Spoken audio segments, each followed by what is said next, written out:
તો સુરતની આંગણવાડી બહેનો ભૂખ હડતાલમાં જોડાવાની છે। મોટી સંખ્યામાં બહેનો સુરતથી અમદાવાદ આવવા રવાના થઈ છે। અમદાવાદ એલિસ બ્રિજ ખાતે બહેનો હડતાલ કરશે। પગાર વધારો સહિત વિવિધ માંગને લઈ હડતાલ કરશે।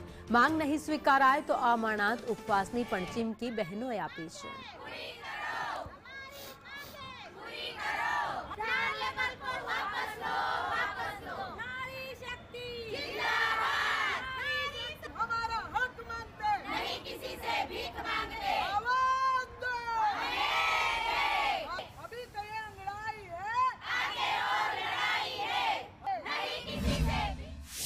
કાલે અમદાવાદ એલિસ બ્રિજ પર ભૂખ હડતાલમાં બેસશું અને અમારું મેઇન મુદ્દા છે કે જે 4 લેબર કોડ તમે લગાવ્યું છે એ પાછા ખેંચો, પ્લસ અમારા જે પગાર વધારાના તમે જે રાજ્ય આપણા સરકાર અમને કીધું હતું ચુકાયદા તે અમને 3જા 4થા કર્મચારીમાં લેવાની વાત કરી હતી। એના પછી 24,000 પગાર વર્કર બહેનોના અને હેલ્પર બહેનોના જે પગારની વાત કરી હતી 20,300 તે હજુ સુધી અમલીકરણમાં નહીં આવ્યો હતો। અને અમારી આશા બહેનો છે, આશા બહેનોના બી એટલા પ્રશ્ન છે